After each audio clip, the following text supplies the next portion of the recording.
memang Indonesia ini sebesar kita semua yang terutama yang bergerak di industri digital sangat ingin Indonesia ini segera pindah ke digital 100% gitu ya, tetapi memang itu tidak memungkinkan gitu karena itu tadi, karena penetrasi koneksi internetnya pun belum merata di seluruh Indonesia ini yang memang diakibatkan oleh keadaan geografis Indonesia gitu yang menyulitkan untuk terjadi pemerataan koneksi internet tersebut. Jadi bersyukurlah kita yang ada di kota besar yang kita bisa bahkan bisa video call begini ya gitu. Kalau yang mereka di ujung-ujung sana gitu nggak bisa nyalain video karena begitu nyalain video ya udah koneksi hilang gitu. Jadi seperti itu Mas Dwi. Jadi memang iya meningkat, tetapi peningkatan itu karena kita bicara Indonesia, peningkatan itu tidak hanya di platform digital, tetapi juga di platform-platform linear gitu. Bahkan pendengar radio pun meningkat 3 kali lipat, yang radio itu dikatakan sebelumnya sebagai sebuah platform yang sudah mau ditinggalkan ya, radio yang didengarkan melalui frekuensi, uh, ternyata sejak pandemi ini kembali meningkat gitu. Jadi it's a blessing in disguise ya kita sebutnya gitu. Dengan adanya pandemi ini mereka media yang sebelumnya sudah mau kolaps gitu mulai kembali hidup kembali. Seperti itu. Tetapi memang seperti saya sampaikan kemarin pada saat tahun 2016 saya ditawarin ke View saya mau pindah itu karena dengan alasan bahwa ini adalah momen di mana human behavior is changing. Jadi adalah titik tahun 2016 itu adalah titik di mana perilaku manusia akan berubah total, pindah dari linear ke digital, pindah dari analog ke digital, gitu. Sehingga ini bukan terjadi di Indonesia, tapi ini adalah fenomena dunia. Ketika perilaku manusia ini akan benar-benar berubah, sepenuhnya pindah ke digital. Nah, makanya itu alasan saya mau bergabung dengan View adalah karena saya mau menjadi bagian dari sejarah manusia tersebut ketika gaya hidup manusia ini mulai akan pindah sepenuhnya ke digital karena OTT itu pertama kali muncul, walaupun OTT pertama kali dimunculkan oleh Netflix ya.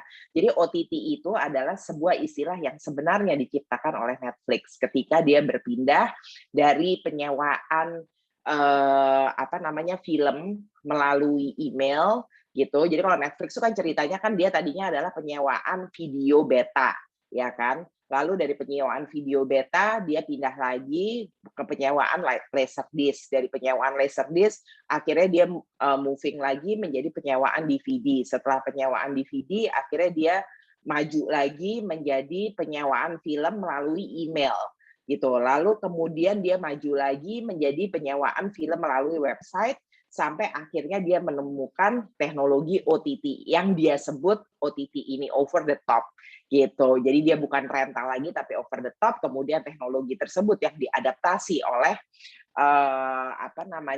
OTT lainnya. Waktu itu yang pertama kali mengadaptasi teknologi OTT dari Netflix ini yang pertama kali diantaranya adalah Hotstar, lalu View dan Hulu gitu. Itu 3 itu yang pertama kali mengadaptasi teknologi ini, kemudian dilanjutkan oleh yang lain seperti iFlix, Hook, lalu Disney Plus Hotstar, dan sekarang muncul yang baru-baru seperti WeTV, iQIYI, dan lain-lain. Jadi memang generasi milenial yang akhir yang udah mendekati ke sini, mendekati ke Gen Z, dan generasi Gen Z itu memang sebenarnya adalah sudah generasi digital gitu. Jadi yang linear itu, yang analog itu hanya sisa-sisa dari Gen X dan baby boomers gitu, generasi itu. Tapi sepenuhnya akan pindah.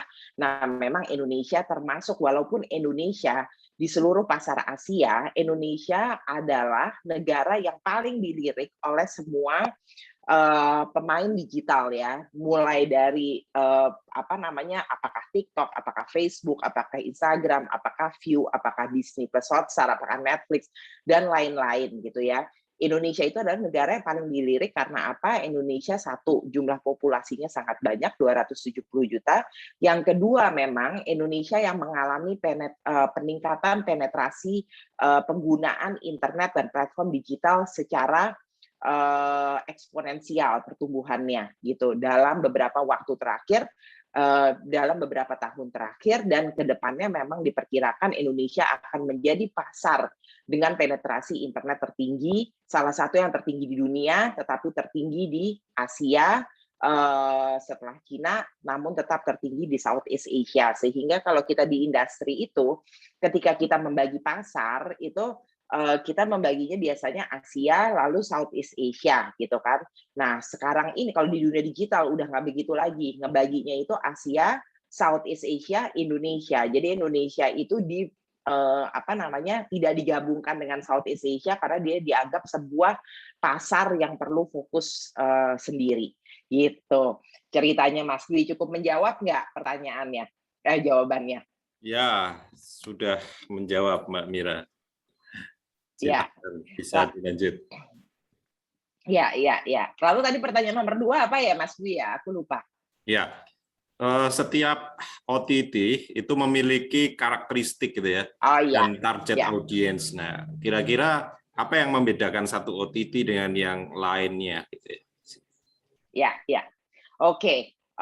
Betul, memang setiap OTT layaknya seperti semua media punya karakter gitu. Jadi memang karakterisasi sebuah media itu bukan hal yang baru, bukan sesuatu yang terjadi di OTT aja, tetapi zaman aku di radio pun gitu, radio kita mainnya kan juga segmentasi, lalu di TV pun TV mainnya segmentasi, walaupun kelihatannya TV itu seperti mass consumer platform, tapi itu sebenarnya dia main segmentasi gitu ya.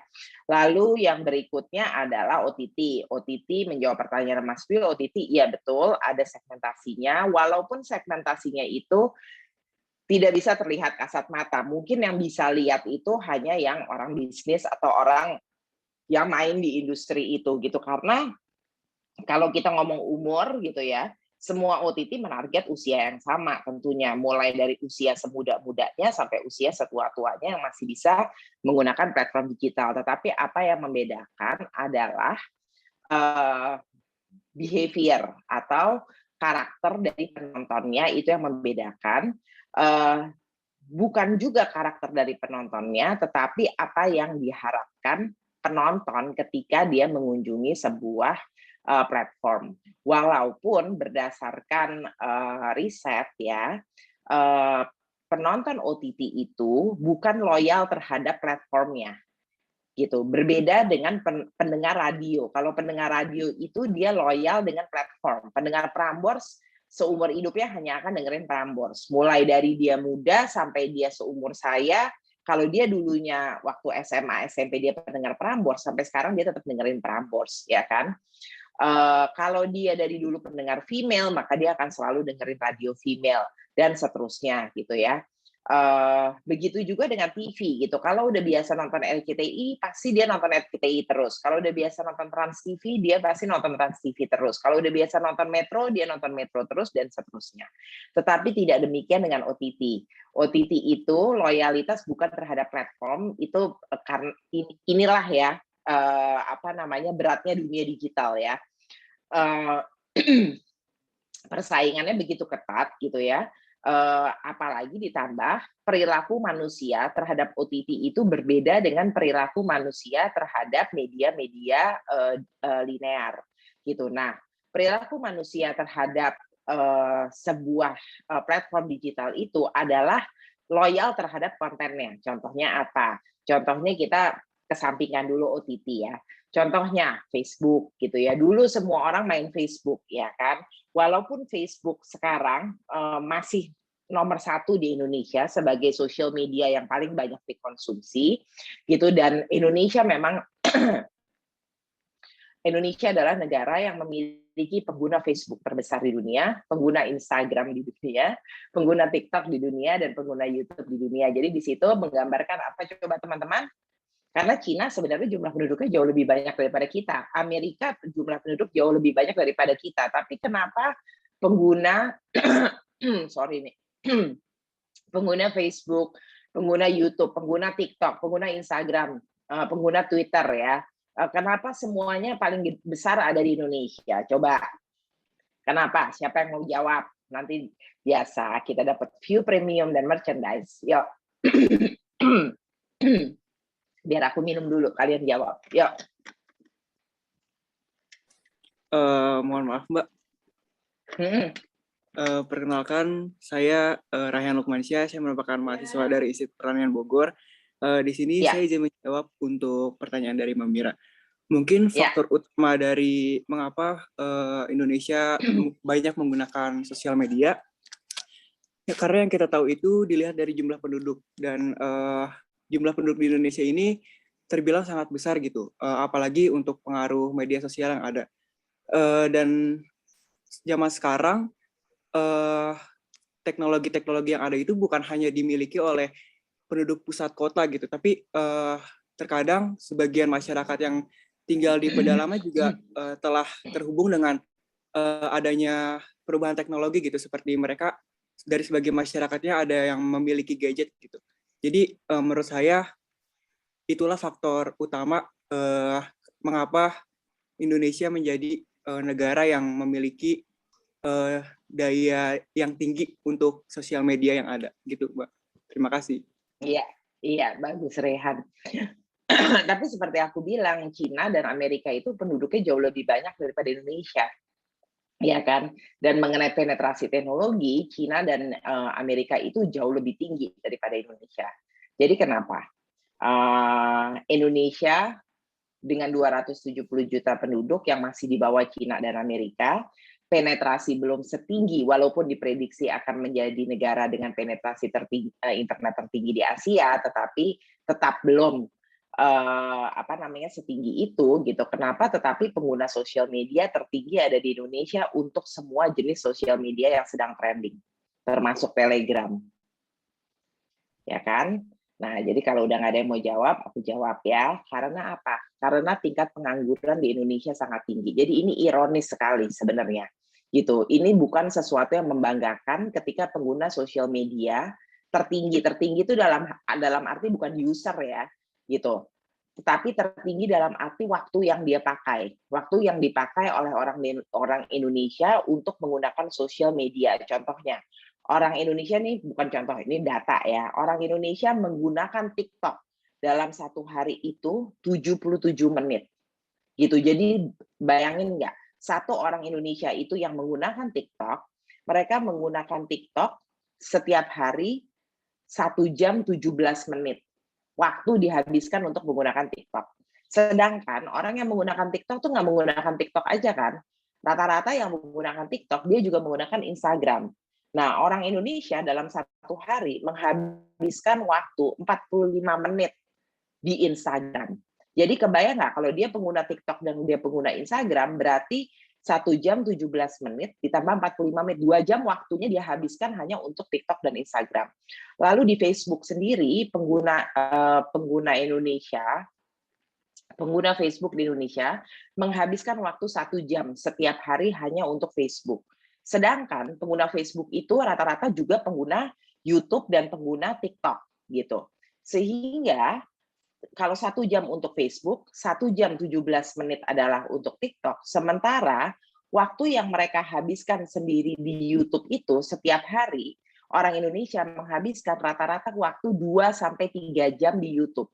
Jadi kebayang nggak? 3 jam dia habiskan di YouTube, 1 jam dia habiskan di Facebook, 1 jam lagi dia habiskan di TikTok. Jadi orang Indonesia itu dalam satu hari bisa menghabiskan waktu 5 jam, ya, atau 1/4 waktu dari satu hari hanya untuk browsing sosial media. Ini adalah sesuatu yang sebenarnya ironis, sangat ironis, gitu ya. Karena apa? Karena ini menunjukkan tingkat pengangguran yang begitu tinggi, gitu. Dan menunjukkan bahwa memang negara ini masih kategori negara berkembang, sehingga tingkat kesibukan masyarakatnya belum terlalu tinggi. Gitu. Jadi ini yang kita sebagai generasi muda, kalian yang sebagai generasi muda, ini harus dirubah mindset ini. Jangan membiarkan Indonesia ini menjadi pasar konsumen, tetapi kita harus menjadi pasar produsen, gitu. Contohnya apa pasar produsen? Siapa pasar produsen itu? Pasar produsen itu contohnya seperti Cina. Cina itu adalah produsen, ya kan? Lalu South Korea, Korea Selatan ya. Korea Selatan itu adalah pasar produsen, ya kan. Lalu Amerika itu adalah pasar produsen. Sementara Indonesia ini adalah pasar konsumen.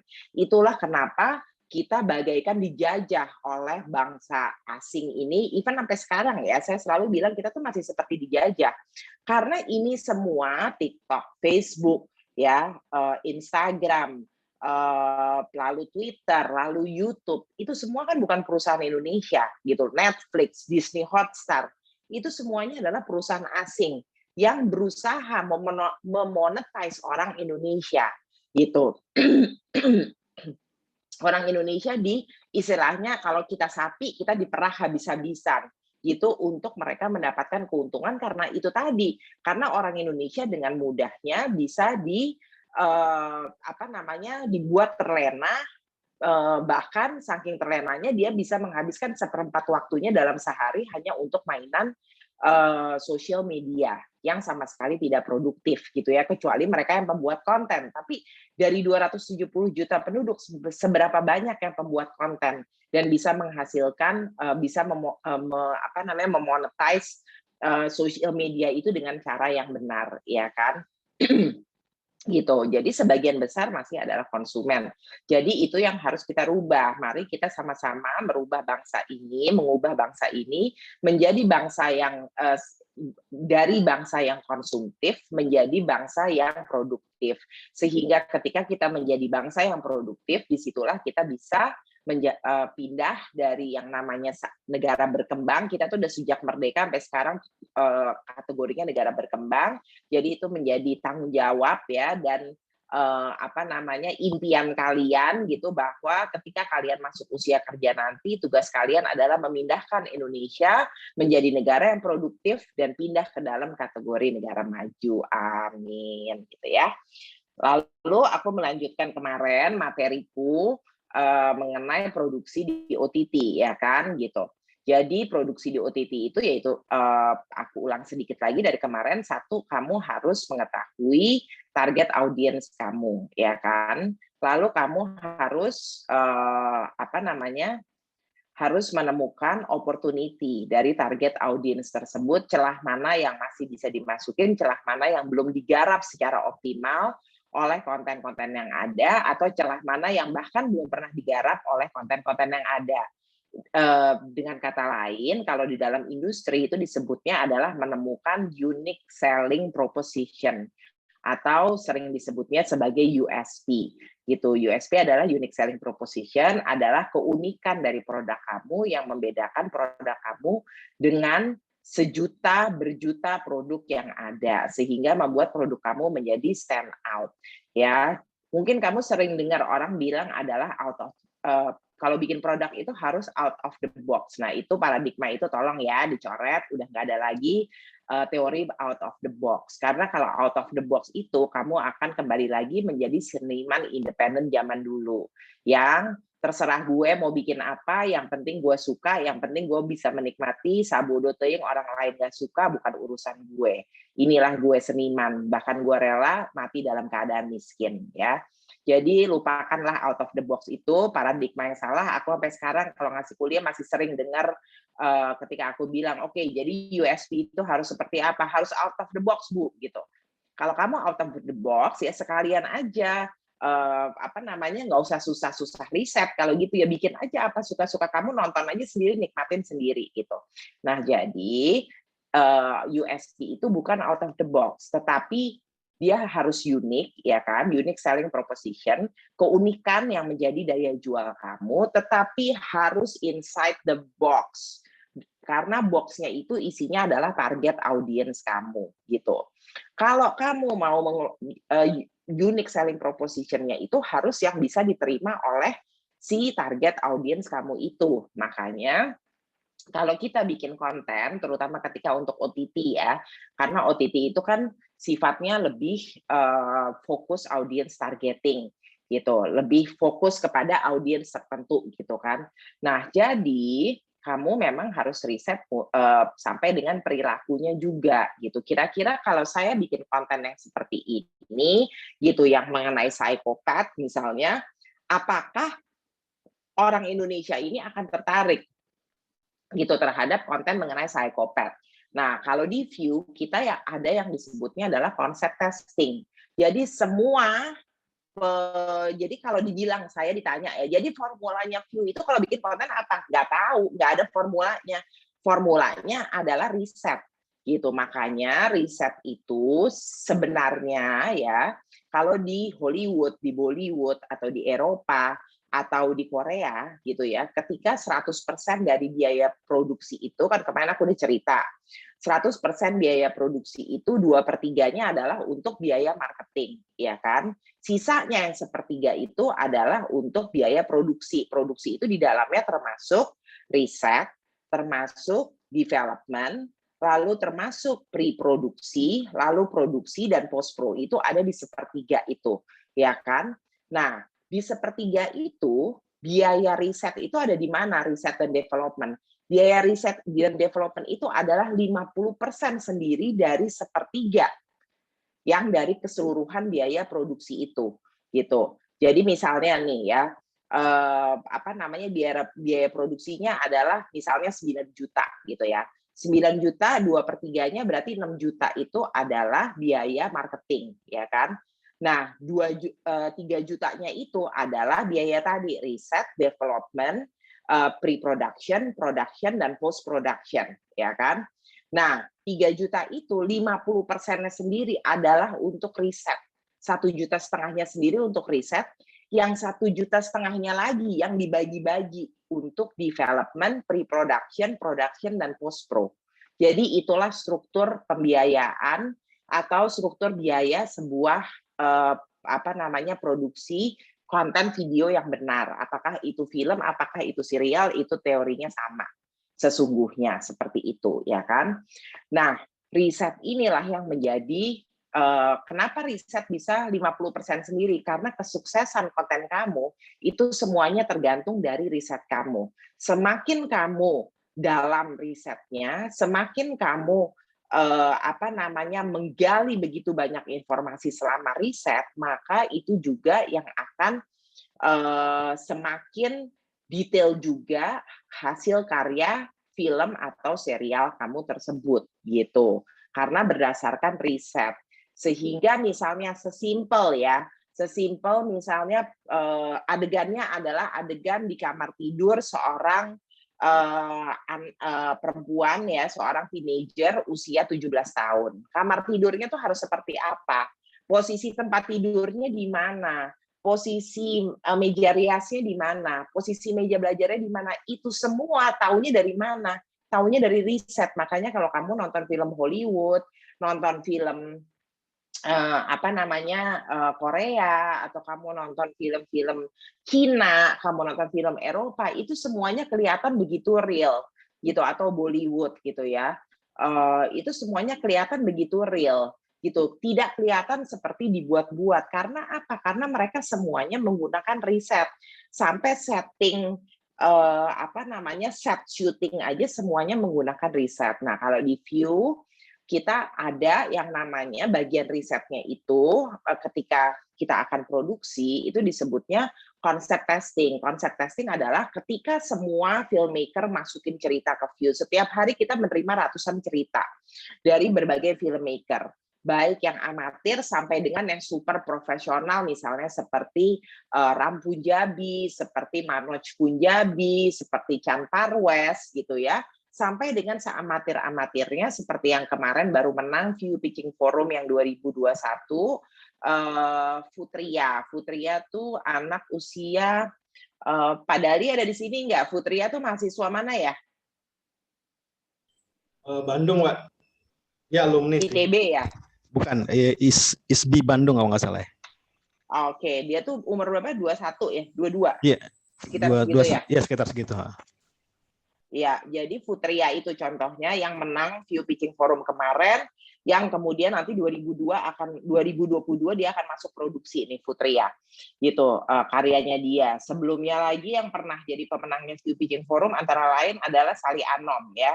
Sally Anom itu adalah sekarang udah alumni dari ITB, dari Bandung juga, yang karyanya udah diproduksi oleh View, yaitu judulnya Halustik gitu. Lalu ada lagi yang karya Anak Binus yang menang tahun 2019, itu Anak Binus yang baru kuliah semester 1 waktu menang gitu. Namanya Aaron siapa ya? Aaron Eckhart atau apa gitu. Oh, Aaron Timothy, ya Aaron Eckhart mah aktor ya. Aaron Timothy gitu. Nah, Aaron Timothy ini dia waktu dia menang, dia baru kuliah semester 1 di BINUS gitu. Dan jurusannya pun bukan jurusan film, jurusannya dia tuh bisnis kalau nggak salah. Dan karyanya dia udah diproduksi menjadi view original yang judulnya Star Stealer gitu. Nah, jadi kalian bayangin gitu, yang amatir bisa masuk sampai dengan yang profesional seperti siapa? Nia Dinata contohnya, dia udah produksi original view judulnya Switch. Lalu Fajar Nugros originalnya judulnya Rewrite. Lalu Aliandra Pajipura dengan originalnya Sunshine. Lalu Lasya Susatyo itu bukan Lasya, sorry. Monty Tiwa itu publicist dan lain-lain. Jadi di view kita terima segitu. Dan juga jangan salah, kita terima yang lebih amatir lagi dari anak kuliah, yaitu adalah adik-adik kita yang masih SMA. Yang mentornya adalah Mbak Melati itu, yang nanti juga akan jadi pengajar di kursus ini ya gitu. Nah, Mbak Melati itu mentoring anak-anak SMA supaya apa? Supaya mereka bisa mentoring anak-anak SMA itu. Sekarang Mbak Melati berarti total udah mentoring sekitar 35 ya. 35, bukan 35 anak SMA, 35 kota kabupaten di Indonesia yang diajarkan untuk membuat film. Jadi mendevelop film mulai dari riset, mendevelop, pre-production, production sampai situ. Itu semuanya dikerjakan oleh anak-anak SMA di 35 kabupaten ini. Satu kabupaten yang mengerjakan kira-kira satu timnya itu isinya bisa 40 sampai 50 anak. Gitu. Nah, 40 sampai 50 anak, post production yang memang dikerjakan di Jakarta gitu oleh tim profesional. Karena apa? Karena walaupun dia dikerjakan anak SMA, film-film pendeknya ini harus ditayangkan di view di 16 negara. Bukan hanya di view di Indonesia atau ditayangin di YouTube-nya view, bukan. Ditayangin di view-nya 16 negara. Sehingga apa PR-nya? Kualitasnya nggak boleh jomplang sama original yang tadi gitu, dan juga konten-konten Korea dan konten Cina dan konten Jepang yang semuanya diproduksi oleh profesional gitu. Begitu juga tadi hasil dari View Pitching Forum yang diproduksi oleh anak-anak yang lulusan tadi, yang ada anak BINUS baru semester 1, lalu ada anak ITB seperti itu. Nah, itu semua mereka amatir kan jatuhnya atau semi profesional, itu levelnya harus sama yang Korea, yang udah diproduksi oleh SBS, KBS, CJ gitu, atau yang diproduksi oleh Fuji TV yang Jepang gitu, atau diproduksi oleh studio-studio Thailand, GMM misalnya seperti itu. Nah, itu harus sama gitu. Nggak boleh ada bedanya. Yang tahu bahwa itu adalah produksi amatir, produksi semi profesional hanya kita orang view gitu.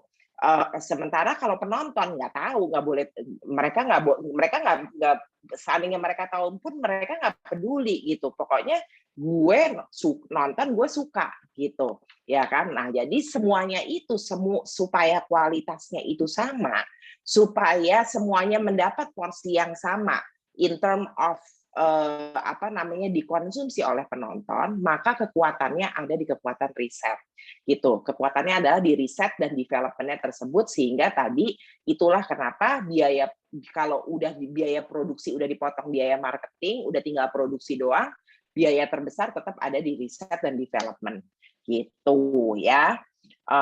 Lalu selanjutnya misalnya kamu produksi, ya kan, produksi biasanya biaya yang agak tinggi juga adalah di cash gitu, karena cash itu terutama main cash itu 1 apa 2, kalau duitnya banyak bisa 4, itu adalah juga salah satu daya tarik utama kamu gitu. Kecuali cerita kamu sangat kuat gitu ya. Kalau cerita kamu sangat kuat, maka main cash tidak terlalu penting. Nah, tren ini sudah menjadi berubah. Jadi tren yang tadinya sebuah film itu, sebuah konten ya, kalau aku ngomong film, anggap aja film feature sama film sama serial ya. Gitu. Nah, kalau kita bikin film, kalau teori yang dulu sebelum dunia digital ini berkembang, aktornya harus ngetop. Aktor utama, aktris utama harus ngetop. Nah, ketika dunia ini mulai menjadi digital, terutama dengan bertumbuhnya OTT ini, maka paradigma itu telah bergeser bahwa aktor itu tidak harus selalu ngetop, gitu. Aktris itu tidak harus selalu yang udah ngetop, yang papan atas, gitu. Tetapi asal ceritanya kuat, storyline-nya kuat, maka artis atau aktor utama tidak ngetop itu menjadi tidak apa-apa. Karena apa? Karena penonton akan diikat dengan kekuatan cerita, dan yang diikat adalah emosionalnya, gitu. Atau dengan kata lain kita sebutnya emotional engagement. Nah, itu yang merubah paradigma, gitu. Lalu jadi yang sebelumnya ikatan emosi penonton itu terhadap aktor dan aktris utama yang udah ngetop terhadap selebritinya, sejak zaman OTT paradigmanya bergeser menjadi keterikatan emosi penonton, yang berarti itu adalah kunci dari kesuksesan sebuah konten. Bila konten tersebut berhasil mengikat penonton secara emosional, itu keterikatannya adalah kepada storyline. Sehingga mungkin ada yang bertanya, atau ada yang udah pernah memperhatikan, kenapa kalau di OTT itu lebih banyak lebih banyak serial daripada film? Coba, siapa yang mau jawab berdasarkan clue yang sudah aku berikan tadi? Kenapa kalau di OTT itu lebih banyak serial daripada film? Kenapa sekarang kalau kamu berlangganan TV berbayar ya, seperti HBO, seperti Fox, seperti NetGeo dan lain-lain, kenapa sekarang TV berbayar pun juga lebih banyak serial daripada film? Izin menjawab, Bu. Izin menjawab. Boleh, monggo Soraya dulu. Itu untuk mengikat penontonnya, Bu, untuk terus berlangganan. Agar kita tetap berlangganan karena penasaran sama cerita selanjutnya. Oke, terima kasih, bagus. Satu lagi, Niko ya tadi ya? Yang mau jawab. Betul, Mbak Mira. Iya. Iya. Jadi kenapa kok OTT banyak memunculkan film-film serial, itu seperti penjelasan Mbak Mira, bahwa penekanannya ada pada emotional bonding. Saat kita mengikuti satu cerita, kemudian dilanjut ke cerita yang lain, maka kita akan terus terlibat pada cerita itu dan muncul ada emotional bonding, ikatan emosi, hingga kita menjadi loyal terhadap konten atau cerita itu. Terima kasih. Iya, bagus sekali. Ini Pak Miko ini dosen ya? Bukan, saya mahasiswa Universitas Widya Mata. Mukanya tua kali, berapa? Semester berapa, Mas? Semester 2. Semester 2. Oh, dari wajahnya itu dekan, Mbak. Mungkin mahasiswa S3. Saya purek. Mahasiswa S3 kali. Saya curiga ini dari cara bicaranya juga nggak kayak mahasiswa, soalnya saya curiga. Oh ya, saya mahasiswa transfer dulu dari sastra Inggris Sadar, nggak kelar, terus sekarang nerusin di hukum UWM. Wih, keren. Oh, pantesan kuliahnya hukum, jadi udah siap ya berargumentasi seumur hidup ya. Kalau pemadam kebakaran kan jangan pulang sebelum api padam. Kalau lawyer jangan pulang sebelum menang argumentasi, ya kan. Nah, anyway, jadi benar sekali bahwa seperti tadi yang aku bilang, Soraya juga benar bahwa supaya berlangganan terus, tapi tolong dilihatnya jangan dari situ, ya. Dilihatnya adalah dari emotional engagement tersebut, ya kan. Kita kan di sini lagi bicara konten, ya. Jadi kenapa lebih baik bikin serial daripada film, gitu. Kalau ini makanya paradigma udah berubah kan sekarang. Kenapa lebih baik bikin serial daripada film? Satu, film itu sama serial biaya produksinya sama gitu. Film dan serial akan menghabiskan biaya produksi yang sama. Misalnya contohnya, rata-rata film dan serial itu adalah dimulai dari $1 juta, mulainya dari $1 juta sampai dengan tinggi-tingginya bisa sampai $10 juta ya kan. Tapi rata-rata adalah $1 juta gitu ya sekarang nih. Zaman sekarang kalau mau produksi film atau serial yang akan sukses di dunia itu dimulainya dari $1 juta gitu. $1 juta kalau jadi film, dia cuma jadi 90 menit. Sedangkan $1 juta kalau jadi serial, dia bisa menjadi serial yang 10 sampai 13 episode, masing-masing episode sekitar 45 menit. Jauh banget kan bedanya. Jadi secara nilai ekonomi aja udah lebih baik mana? Lebih baik bikin serial. Dari situ ya, dari nilai ekonomi bahwa kalau kita bikin film $1 juta itu hanya jadi 90 menit, mentok-mentok 120. Tapi kalau jadi serial, dia bisa jadi 10 sampai 13 episode, masing-masing episode adalah 45 menit. Jadi sekitar menjadi 450 sampai dengan 560 menit. Ya kan? Bedanya aja udah jauh banget kan gitu. Sama aja bikin 4 kali film gitu. Nah, itu pertama. Yang kedua adalah film itu emotional engagement-nya itu one off, ya kan? Gitu. Sekarang misalnya sebuah OTT, misalnya apa namanya Netflix, gitu ya. Netflix kalau dia mau mainnya di film bukan di serial, gitu. Berarti untuk menjaga setiap 90 menit selesai, dia harus sudah punya film lain lagi, ya kan? Sedangkan orang nonton 90 menit itu kan hanya dalam satu hari, bahkan kalau lagi libur orang bisa menonton sampai dengan 2 film dalam satu hari, ya kan? Nah, berarti dia harus menyiapkan supaya orang nonton terus di Netflix gitu setiap hari, maka untuk tiap hari dia harus menyiapkan 2 film gitu. 2 film untuk grup karakter orang tertentu. 2 film lagi untuk grup karakter, kan kalau karakter tuh kita grouping ya, ada karakter A, karakter B, itu karakter penonton ya, karakter C, karakter D. Nah, jadi untuk karakter A, grup A, kita harus siapin 2 film.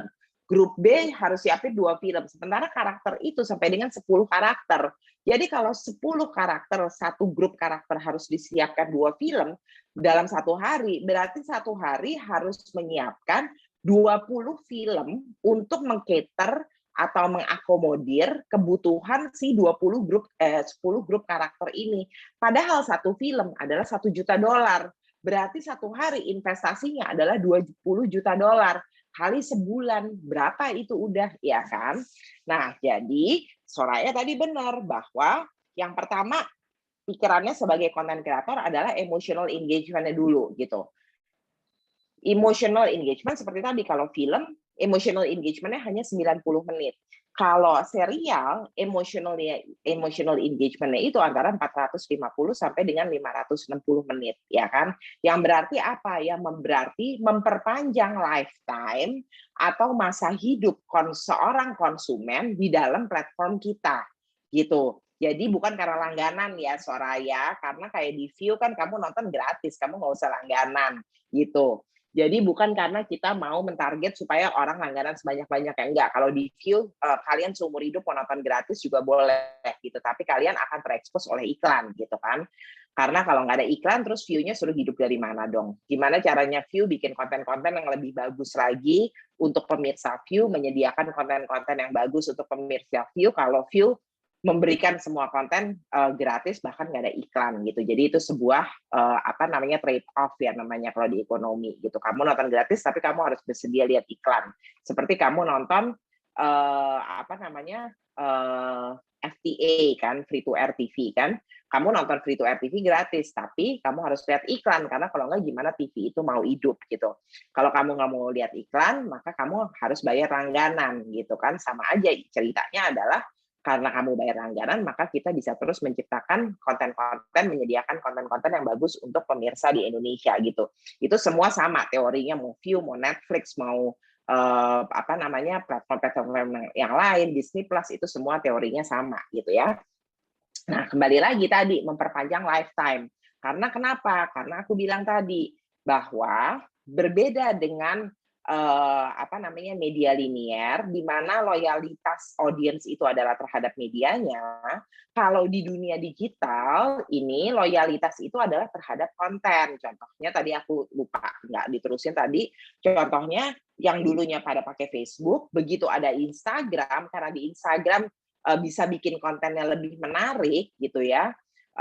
Dan isi kontennya juga sehingga menjadi lebih menarik karena kemampuan algoritma di balik Instagram yang memungkinkan sesuatu itu terlihat lebih menarik, maka semua orang pindah ke Instagram, ya kan? Ketika TikTok terjadi, karena konten-konten di TikTok lebih menarik, karena apa? Karena algoritma TikTok memungkinkan untuk membuat konten dengan cara yang berbeda sehingga akhirnya kontennya menjadi lebih menarik, semua orang pindah ke TikTok gitu. Dan seterusnya. Jadi itu menggambarkan bahwa di dunia digital itu tidak ada loyalitas terhadap platform. Loyalitas itu adalah terhadap konten. Sehingga menjadi penting bagi sebuah OTT untuk mempertahankan lifetime satu konsumen di dalam sebuah platform. Apakah platformnya Viu, Netflix, Disney Hotstar, dan lain-lain.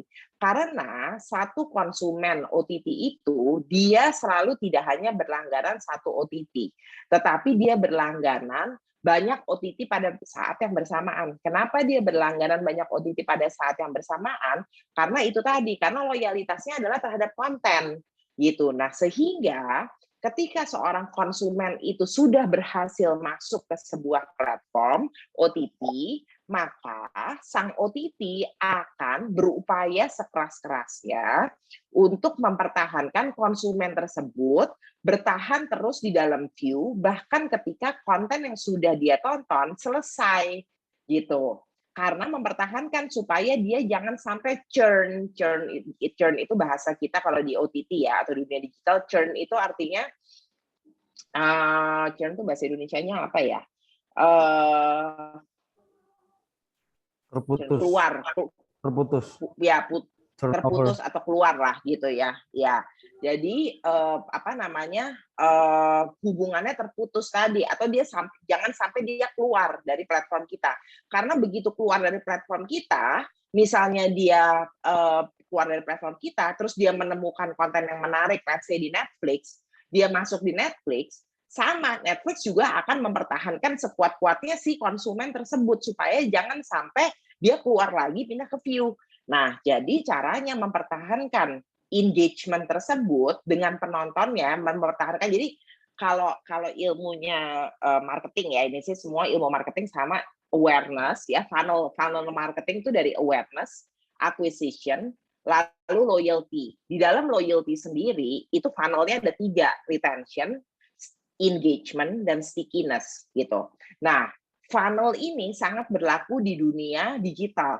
Mulai dari awareness. Awareness tuh kita woro-woro mengenai brand kita, positioning kita apa. Seperti contohnya sekarang aku pakai kaos Viu, aku pakai background Viu, ini aku lagi melakukan awareness. Supaya ketanam di otak kamu Viu gitu ya. Nah, tugas keduanya adalah ketika orang udah Viu di dalam otaknya, maka tugas keduanya adalah bagaimana mengkonvert pengetahuan target konsumen terhadap Viu itu, mengkonvert menjadi pengguna Viu gitu. Kamu sekarang tahu Viu, tapi belum tentu kamu pengguna Viu, ya kan? Nah, tugas orang marketing adalah memindahkan kamu yang udah tahu Viu untuk menjadi pengguna Viu. Itu namanya dari awareness masuk ke acquisition, ya kan? Nah, ketika kamu sudah pengguna Viu, itu yang aku sebut tadi.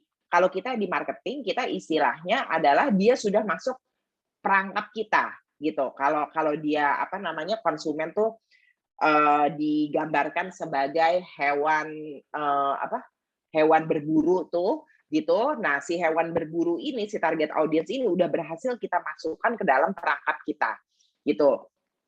Nah, kamu bisa bayangin nggak, kamu punya peternakan yang besar, yang pagernya gede gitu, kuda kamu lepas semua, nah kamu berusaha balikin lagi kuda kamu itu untuk masuk ke kandang kamu. Kalau udah masuk semua, kandangnya ditutup. Nah, itu seperti itu di OTT gitu. Jadi si kuda liar itu kita target semua untuk masuk ke dalam kandang kita. Begitu udah masuk kandang kita, pintunya kita tutup supaya dia nggak bisa keluar lagi. Nah, memasukkan dia ke dalam kandang itu namanya proses akuisisi, ya kan? Nah, mempertahankan dia di dalam kandang itu namanya proses loyalty. Nah, proses loyalty itu ada 3 funnel lagi. Satu retention. Retention itu adalah usia konsumen di dalam sebuah platform. Dalam hal ini kita ngomong OTT, jadi platform OTT. Jadi kalau kamu sudah kita akuisisi hari ini, harapannya sampai bulan Desember kamu masih terus bersama kita. Nah, itu namanya retention, oke? Nah, yang kedua adalah engagement. Sekarang misalnya Miko menggunakan View, menginstall aplikasi View hari ini, ya kan? Ketika Miko menginstall aplikasi View hari ini, maka harapan kita kan Miko masih memiliki aplikasi View sampai dengan bahkan bulan Desember nanti, ya kan? Tetapi apakah sudah pasti ketika Miko memiliki aplikasi View, menginstall aplikasi View di handphonenya, apakah sudah pasti bahwa Miko menonton? Ayo jawab. Belum pasti. Belum tentu. Belum pasti, betul. Belum tentu. Berarti itu kita hanya baru berhasil meretain Miko. Gitu. Kita belum berhasil menciptakan engagement sama stickiness, ya kan? Nah, berikutnya yang harus tercipta apa? Engagement. Jadi engagement itu adalah ketika kita mengconvert orang yang sudah bersama kita untuk menjadi penonton. Jadi kalau di dunia OTT ada yang namanya active users, ada yang namanya unique viewers. Ini kalian harus ngerti ya, kenapa aku jelasin ini semua, karena pembuat konten di OTT harus ngerti ini semua, sehingga dia tahu konten seperti apa yang harus dia buat. Dan bagaimana caranya konten itu menjadi sebuah bisnis yang menguntungkan. Ya. Nah, ketika Miko menginstall View, lalu Miko buka aplikasi View, dan Miko browsing, ya, belum nonton ya, browsing, naik turun, kanan kiri, cari konten, lihat konten, itu Miko sudah terhitung sebagai active user, gitu. Nah, tugasnya kita, orang marketing, selanjutnya adalah orang marketing dan orang konten, tugasnya adalah kemudian memindahkan Miko dari hanya browsing, istilahnya, ayo dong Miko klik salah satu, nonton itu. Gitu. Nah, ketika Miko klik nonton itu, barulah itu namanya terjadi engagement. Yang berarti apa? Yang berarti Miko mulai terhitung sebagai unique viewers, penonton unik. Kalau tadi Miko browsing, Miko nggak nonton, itu Miko udah terhitung sebagai active user. Tetapi belum tentu active user itu adalah penonton. Gitu. Ketika Miko nonton, Miko adalah unique viewers, ya kan? Nah, berarti engagement sudah tercipta di situ. Nah, matriksnya engagement tuh apa aja selain unique viewers? Ada lagi video view. Lalu ada lagi yang namanya video minutes, ya kan? Jadi selanjutnya ketika Miko udah nonton satu, tugasnya orang OTT adalah untuk membuat Miko setelah dia selesai nonton satu serial ini atau satu episode dari sebuah serial, tugasnya orang OTT adalah membuat dia menonton lagi episode berikutnya. Dan setelah satu episode lagi selesai, terus nonton sampai episodenya selesai. Setiap kali Miko nonton, Miko klik satu konten, lalu nonton, itu terhitungnya adalah satu video view. Nah, tugasnya OTT adalah meningkatkan video view-nya itu. Misalnya Miko hari ini nonton, pagi ini nonton, lalu selesai satu episode tutup.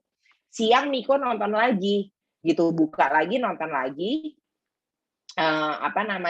satu episode lagi, tutup lagi. Malam Miko buka lagi, nonton lagi, satu episode lagi, tutup lagi. Miko hari itu terhitung sebagai satu active user. Jadi kalau di perhitungan active user itu perhitungannya ada daily active user, weekly active users, dan monthly active users. Miko hari itu sudah terhitung sebagai satu active user untuk daily active users. Oke? Lalu, Miko hari itu sudah terhitung sebagai satu unique viewers. Tetapi karena Miko nonton 3 kali, Miko terhitung sebagai 3 video view. Gitu. Itu cara perhitungannya di OTT. Yang berikutnya benchmarknya OTT engagement itu apalagi? Video minutes. Video minutes itu adalah lamanya konsumen mengkonsumsi sebuah konten. Itu namanya video minutes. Jadi, bisa jadi Miko udah masuk, udah klik nonton, tapi Miko nggak suka, hanya nonton 5 menit. Nah, kalau hanya nonton 5 menit itu, berarti bisa dipastikan Miko nggak akan nonton episode berikutnya dari serial tersebut. Karena yang episode pertama aja dia nontonnya hanya 5 menit. Sedangkan cliffhanger itu terjadinya adalah di akhir sebuah episode gitu. Berarti apa? Konten itu gagal karena churn rate-nya tinggi sekali di 5 menit pertama gitu. Nah, akhirnya apa? Churn rate, makanya konten itu harus engaging gitu secara emosional. Kayak kamu sama pacar kamu. Kalau kamu pacar kan ikatannya emosional. Sehingga kalau pacar kamu tiba-tiba ghosting kamu, menghilang, maka kamu sedihnya minta ampun. Padahal kalau yang ghosting kamu dosen kamu, kira-kira kamu sedih nggak? Biasa aja kan, gitu. Karena nggak terlalu ada emotional engagement, ya kan? Tapi kalau yang ghosting kamu, pacar kamu, pasti sedihnya gila-gilaan. Karena ada emotional engagement. Nah, itu dia.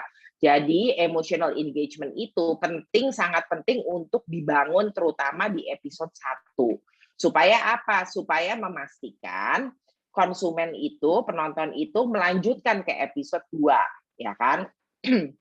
Nah, biasanya ini menurut data ya, kalau penonton sudah melanjutkan sampai episode 2, maka dia akan terus melanjutkan sampai episode 4. Nah, episode 4 ini yang harus dijaga lagi kekuatan emotional engagement-nya. Jadi kalau tadi episode 1 emotional engagement-nya tinggi ya, kalian bisa lihat jariku kan?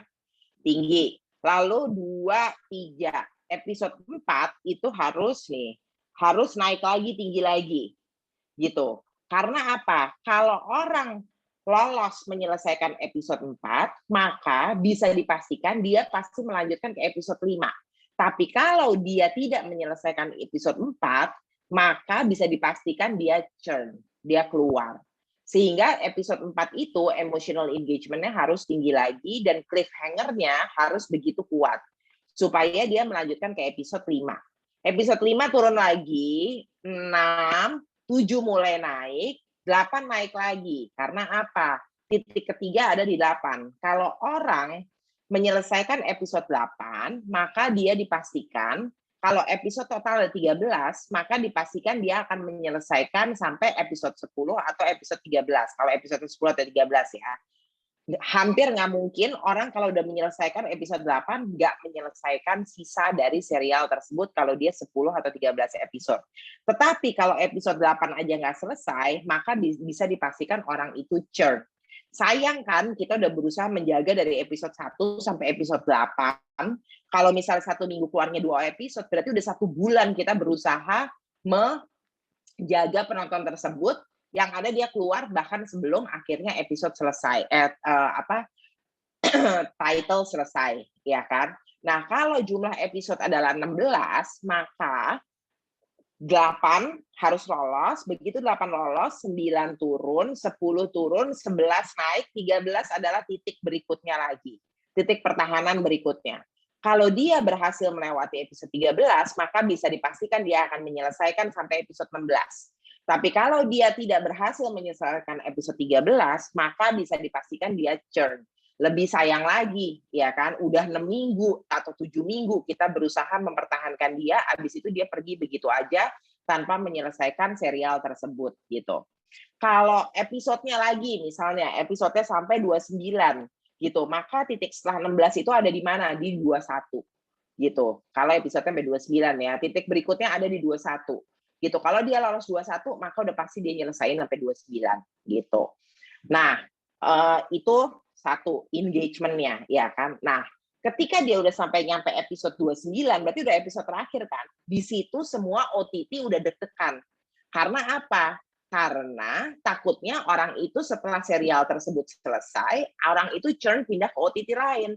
Padahal kalau udah sampai pindah ke OTT lain, karena kan kalian lihat tadi, untuk menyelesaikan 1 serial itu membutuhkan waktu minimum sekitar 7-13 minggu. Nah, berarti kita baru sekitar 13 minggu lagi kalau dia sampai churn, baru 13 minggu lagi itu 3 bulan kan, baru kita kurang lebih bisa mengembalikan dia ke tempat kita. Itu pun kalau berhasil. Gitu, belum tentu berhasil, ya kan? Jadi kalau udah ada di dalam perangkap kita, jangan sampai keluar.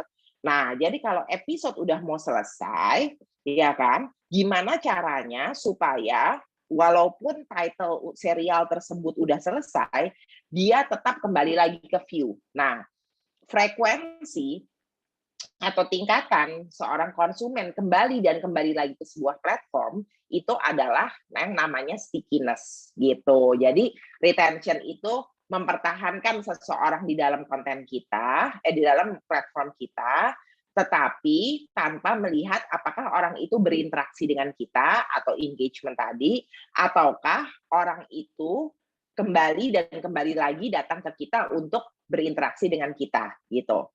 Ya. Lalu habis retention masuklah engagement. Engagement itu adalah interaksi tadi yang harus diikatnya dengan emosi, ya kan, dengan emotional engagement. Ketika emotional engagement terjadi, maka berikutnya yang harus dijaga adalah stickiness-nya tadi, kelengketan dia terhadap kita. Contohnya kayak kamu sama pacar kamu, mau makan telepon atau WhatsApp, mau tidur WhatsApp, mau mandi WhatsApp, apa-apa bilang gitu. Aku mau mandi, aku mandi dulu ya, aku udah selesai mandi, kamu lagi apa? Aku mau makan, kamu udah makan belum? Aku udah selesai makan, akhirnya kamu udah makan belum? Aku kampus dulu ya, aku udah nyampe kampus, aku masuk kelas dulu ya, aku udah selesai kelas, tapi aku lagi buru-buru mau masuk kelas berikutnya, aku udah selesai kelas berikutnya, sekarang aku mau jalan balik ke kelas, nanti aku kabarin ya udah sampai kelas. Itu namanya apa? Stickiness. Kamu check in terus ke dia gitu. Nah, itu yang disebut dengan stickiness sama di view juga gitu. Kalau misalnya kamu punya pacar, ya kan? Kamu punya pacar, kamu pacaran udah 12 tahun. 12 bulan ya kan. Ngapain juga pacaran 12 tahun ya. Kamu pacaran udah 12 bulan, ya kan? Nah, pacaran 12 bulan itu kategorinya apa? Coba, aku mau tahu pengertian kalian ngerti apa enggak? Itu retention, engagement, apa stickiness? Mari jawab. Jangan Miko lagi, jangan Soraya lagi, ayo yang lain. Saya udah bosen sama Miko sama Soraya. Engagement. Coba yang lain dong. Iya, salah. Engagement. Jadi itu adalah retention saya. Kamu udah pacaran, ya terima kasih Maria, tapi jawaban kamu kurang tepat ya. Jadi, tapi nggak apa-apa, namanya juga kita belajar kan, gitu. Jadi kalau kamu punya pacar, misalnya kamu ditanya, kamu pacaran udah berapa lama? 12 bulan, ya kan? Berarti itu adalah baru retention, gitu. Ya, jadi kamu berhasil meretain atau mempertahankan, retaining itu kan mempertahankan ya. Jadi kamu berhasil mempertahankan pacar kamu selama 12 bulan. Itu kategorinya adalah retention. Nah, berikutnya adalah, pertanyaannya adalah, apakah kamu sering ngobrol sama pacar kamu? Nah, ngobrol itu adalah kategori apa? Kamu ngobrol nggak sama pacar kamu? Gitu. Misalnya kamu jawab ngobrol. Ngobrol itu kategori apa? Retention, engagement, apa stickiness? Ayo jawab lagi. Nggak apa-apa. Tadi Maria juga dikasih hadiah ya dari Engagement. Oh, ngobrol itu adalah engagement, ya kan? Nah, pertanyaan berikutnya adalah seberapa sering kamu ngobrol sama pacar kamu? Lalu kamu jawab, saya ngobrol sama pacar saya sehari 12 kali lewat WhatsApp karena kita pacaran LDR misalnya. Nah, sehari kamu WhatsApp sama pacar kamu 12 kali itu kategori apa? Stickiness. Pintar, iya. Jadi sekarang udah ngerti ya, artinya retention, engagement, sama stickiness gitu. Nah, jadi kembali lagi, aku bilang tadi, kenapa aku jelasin ini semua? Karena semua pembuat konten yang mau bikin konten untuk OTT harus ngerti itu. Satu, film itu adalah kategori rugi buat OTT. Jadi OTT itu tidak mencari film. Kalau OTT menayangkan film itu hanya untuk pencitraan, gitu. Tetapi bukan untuk bisnis. Ya, bisnisnya adanya di mana? Di serial. Serial yang kamu produksi harus serial yang seperti apa? Serial yang kamu produksi adalah serial yang satu, dibuat melalui riset pasar yang mendalam. Nomor dua adalah sebuah serial yang memiliki keunikan yang membedakan konten kamu dengan jutaan konten lainnya yang ada di pasar, ya kan? Tahu dari mana konten kamu itu unik, berbeda dengan jutaan konten di pasar, dan disukai oleh target market kamu. Sebuah OTT bisa tahu itu dari mana? Dari itu tadi, dari awareness-nya, dari jumlah acquisition-nya, dari matrix-matrix loyalty-nya, yaitu retention, engagement, dan stickiness. Maka ketika kamu berhasil menciptakan konten yang seperti itu, tidak hanya view yang diuntungkan dalam arti konsumennya retain, ya, konsumennya stick with view, atau konsumennya highly engage with view, tetapi apa? Kamu juga akan diuntungkan karena kamu akan menjadi kamu akan di-retain oleh view akan engage kamu untuk jangka panjang, dan kamu akan konten kamu stickiness dari konten kamu di view akan meningkat. Karena apa? Ketika kamu bikin konten sukses, maka kamu akan langsung diminta untuk bikin konten-konten berikutnya. Gitu. Jadi apa? Jadi di sini adalah audiens senang, konten kreator juga senang. Nah, itulah adalah ekosistem yang berusaha dibentuk oleh View di Indonesia ini, menciptakan sebuah ekosistem industri film yang sehat, yang dimana tidak hanya konten kreator yang diuntungkan, tetapi audiensnya dibodoh-bodohi dengan konten-konten yang makin lama makin membodohi itu, gitu. Tetapi apa? Audiensnya dibikin pintar karena dikasih suguhan konten yang berkualitas. Kenapa aku bilang berkualitas? Kalau risetnya aja udah mahal, risetnya aja udah mendalam, nggak mungkin bikin kontennya asal-asalan. Gitu. Ngapain riset susah-susah kalau akhirnya bikin kontennya asal-asalan? Ya nggak usah riset kayak sinetron, kejar tayang aja gitu. Bahkan baca skrip aja 5 menit sebelum take gitu. Bahkan bukan kadang-kadang ya, semua artis sinetron itu nggak tahu cerita sinetronnya itu apa. Karena dia hanya datang 10 menit sebelum take, 5 menit sebelum take dikasih skrip, dia baca, dia pulang lagi. Jadi kalau kamu tanya gitu kayak pemain apa namanya Ikatan Cinta lah siapa itu ya, waktu dia masih syuting dia nggak tahu ceritanya, dia baru tahu ceritanya ketika sinetronnya udah keluar gitu. Nah kalau seperti itu kan yang kita nggak mau. Yang ada apa? Yang tadi aku bilang, masyarakat Indonesia akhirnya nggak jadi masyarakat yang produktif, terus saja jadi masyarakat yang konsumtif. Karena apa? Karena pembuat kontennya juga tidak bertanggung jawab ya. Pembuat kontennya terus membodohi bangsanya sendiri gitu. Nah jadi ketika ini terjadi, maka audiens juga menjadi semakin pintar karena dia menonton konten-konten yang berkualitas, kualitas dari sisi teknisnya, teknik produksinya berkualitas, begitu juga dari sisi ceritanya. Gimana konten bisa berkualitas? Karena riset yang kuat tadi, gitu. Sehingga ketika penonton bahagia menonton sebuah konten yang berkualitas, maka yang terjadi adalah si pembuat konten akan mendapatkan permintaan produksi konten yang lebih banyak lagi, akhirnya lingkaran ekosistemnya akhirnya tumbuh, dan akhirnya ekosistemnya lama-lama menjadi besar, sehingga akhirnya apa? Sehingga akhirnya industri konten di Indonesia ini maju, ya kan? Industri konten di Indonesia ini akhirnya bisa memberikan kontribusi yang signifikan terhadap pertumbuhan ekonomi lokal maupun ekonomi nasional gitu. Akhirnya negara kita kemudian menjadi negara maju gitu. Demikian dari aku, silakan mari bertanya.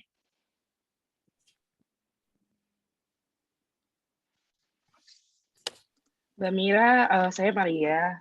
Aku pengen bertanya untuk tadi kan udah dijelasin gimana caranya ngitungin penontonnya dari video view, terus unique viewer-nya segala macam. Nah, gimana kalau misalnya penontonnya itu tipe penonton kayak aku? Jadi kalau misalnya kalau nonton serial itu nggak mau yang ongoing.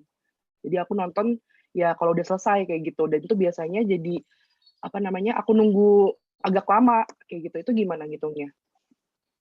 Nggak gimana-gimana ngitungnya, sama aja. Kamu binge watcher kategorinya. Jadi ya, karakter penonton itu ada 2. Ada yang penonton episodik, kita sebutnya ya episodic viewers. ada yang sifatnya adalah binge watcher. Kamu umur berapa ya? Aku rada aneh dengan sifat kamu yang binge watcher. Kamu usia berapa? 21 tahun. Oh, berarti kamu old soul. Karena kenapa aku bilang kamu old soul ya? Karena binge watcher itu kamu udah menikah, udah punya anak. Belum. Kamu punya pacar yang bikin kamu pusing? Enggak sih kayaknya. Oke, karena biasanya binge watcher itu adalah kategori orang-orang yang berada di usia yang sudah menikah dan sudah punya anak. Gitu, atau dia mungkin masih single, atau dia mungkin sudah menikah tetapi belum punya anak, tetapi usianya sudah 36 tahun ke atas. Itu kategori orang yang binge watcher yang hanya di view di semua OTT di seluruh dunia. Tahu nggak kenapa? Karena mereka binge watcher itu adalah orang yang merasa masalah hidup saya sudah terlalu banyak, hidup saya sudah terlalu complicated, saya nggak mau nambah-nambahin, hati saya dipermainkan oleh sebuah serial. Gitu. Jadi lebih baik saya tahu dulu endingnya, kalau endingnya happy, maka baru saya nonton. Karena saya nonton itu adalah untuk tempat saya mencari kenyamanan dan me time saya. Gitu. Berbeda dengan usia 34 tahun ke bawah, terutama mereka yang masih single atau sudah menikah tapi belum punya anak. Karena ketika itu terjadi di usia yang mereka 34 tahun ke bawah, let's say sampai umur 18 ya, gitu, dan mereka belum punya anak, sudah menikah belum punya anak atau memang belum menikah, mereka itu masih mencari tantangan hidup, masih mencari adrenalin. Gitu. Jadi mereka senang hatinya dipermainkan oleh episodik itu gitu. Misalnya contohnya Doom at Your Service gitu ya, tiba-tiba di ending episode 2 gitu, di ending episode 2 itu ceritanya adalah si malaikatnya ketabrak gitu ya. Terus berhenti gitu. Malaikatnya ketabrak terus berhenti. Itu berarti cliffhanger-nya kan ya. Gitu. Terus malaikatnya ketabrak dia berhenti, udah berhenti. Episode 3 baru keluarnya minggu depan. Kalau yang penonton episode deg-degan kan. Ya, terus masa dia mati sih, yang bener aja. Atau kalian yang nonton Penthouse deh. Gitu, Penthouse 3 lah. Di Penthouse 3 kan si Logan mati gitu kan. Si Logan mati, semua penonton sedih banget kan gitu. Gue udah bilang gitu ya, karena aku kan penonton, aku kan maksudnya jadi view, jadi aku harus nonton semua konten. Aku udah bilang, lu perhatiin dong dari Penthouse 1 sampai Penthouse 3 ini, si Logan tuh mati hidup lagi, nggak mungkin itu mati, nggak mungkin ini mati gitu, ntar pasti hidup lagi deh. Terus semua anak-anak view bilang enggak, ini mati beneran, sedih banget deh gitu, dia akhirnya mati beneran, karena kan kita pengen banget dia kawin sama si siapalah itu ya, si wanita cantik itu gitu. Jadi nah itu yang single tuh yang pada kayak gitu tuh, yang senang hatinya dipermainkan gitu. Sementara kalau yang udah hidupnya udah lebih complicated, biasanya dia akan nunggu sampai satu title selesai, dia lihat dulu reviewnya gitu. Kalau reviewnya adalah happy ending, baru dia akan nonton secara binge watch karena dia tidak sanggup hatinya dipermainkan oleh cliffhanger di setiap episode itu. Gitu. Nah, cara ngitungnya gimana? Ya sama aja, kamu binge watch kan tetap aja kamu nonton kan gitu. Misalnya kamu binge watching gitu ya, satu episode 13 itu berarti kamu membutuhkan waktu sekitar 13 jam untuk menyelesaikan itu ya kan, gitu. Kamu nonton terus, ya udah hari itu kamu dihitung sebagai satu active user, kamu dihitung sebagai satu 13, misalnya episode 13 gitu ya, 13 unique viewers ya kan, kamu dihitung VV-nya tergantung kamu keluar masuk nggak. Kalau kamu nggak keluar masuk, maka VV-nya platform kamu dihitungnya 1. Tetapi VV-nya di di serialnya kamu dihitungnya per serial. Kecuali dalam satu serial kamu potong-potong gitu. Nonton 5 menit berhenti, kamu keluar dari view, terus masuk lagi gitu. Masuk lagi, nonton lagi 10 menit, berhenti lagi. Nah, setiap kamu masuk lagi itu dihitungnya udah 1 VV lagi gitu. 1 video view ya. Jadi VV itu adalah video view. Berapa kali orang menonton sebuah video, tidak peduli orang yang sama atau orang yang berbeda gitu. Jadi tidak unik. Atau dengan kata lainnya, kalau di dunia digital, apakah OTT, apakah social media, apakah advertising digital, semua sama. VV itu kata lainnya atau satuannya adalah impressions. Gitu. Jadi kalau kamu lihat gitu ya, orang suka bilang berapa impressions, itu tuh impressions itu adalah VV. Jadi misalnya Mas Dwi menonton hari itu 10 kali. Kita ngitungnya Mas Dwi sudah menyumbang 10 VV. Kita nggak peduli Mas Dwi itu adalah orang yang sama. Jadi VV itu atau impressions itu tidak unik. Tetapi Mas Dwi itu unik dalam arti active user. Apalagi kalau Mas Dwi menonton, maka dia unik sebagai viewers, UV gitu. Nah, berapa lama Mas Dwi menonton satu hari itu? Misalnya Mas Dwi menghabiskan waktu di view 140 menit. Berarti Mas Dwi hari itu sudah menyumbang 140 video minutes gitu. Menjawab nggak, Maria? Menjawab. Aku sih lebih ke ini sih, Mbak. Berarti kalau aku sih banyak nggak pengen nonton yang emang masih. Aku pernah juga nonton di View, pas itu juga masih berjalan serialnya. Males nunggunya gitu karena ya itu cliffhanger-nya, bener sih. Iya, gitu. Jadi mungkin setelah ini kamu bisa introspeksi. Apakah mungkin hidup kamu menurut kamu cukup complicated? Gitu. Karena ini kita kan kalau riset behavior kita pakai psikolog dan psikiater. Gitu. Jadi ini bukan riset yang dibikin View ya. Ini riset seluruh dunia gitu. Jadi di seluruh dunia ini ada badan-badan riset yang melakukan riset secara rutin terhadap semua OTT, termasuk behavior perilaku dari penonton OTT. Contohnya seperti ada yang disebut kalau di Asia tuh yang ngetop adalah AMPD, Asian Market Research, lalu ada Nielsen, lalu ada Kantar, lalu ada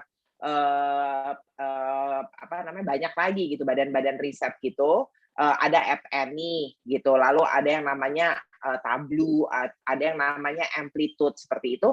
Nah semua itu dia memperlihatkan data semua OTT atau dan nggak OTT aja, semua platform digital termasuk sosial media, dan termasuk juga dia memperlihatkan data perilaku dari penonton gitu. Itu yang makanya sangat membantu kenapa sebuah OTT itu terutama orang marketing sama orang konten, kita tuh tiap hari harus ngeliatin mungkin ada sekitar 7-10 riset tool yang kita liatin setiap hari, data tool yang kita liatin setiap hari. Kekuatan OTT itu di mana-mana, semakin sebuah OTT kuat itu ketika teknologi yang membaca human behavior-nya itu semakin canggih gitu. Nah, orang marketing sama orang konten tiap hari kita bangun pagi yang pertama kita lihat adalah semua 10 tool tersebut gitu, untuk melihat apa? Melihat perubahan behavior manusia, karena manusia itu perubahan behaviornya adalah terjadi setiap detik gitu, dan itu mempengaruhi strategi kita. Jadi kalau udah masuk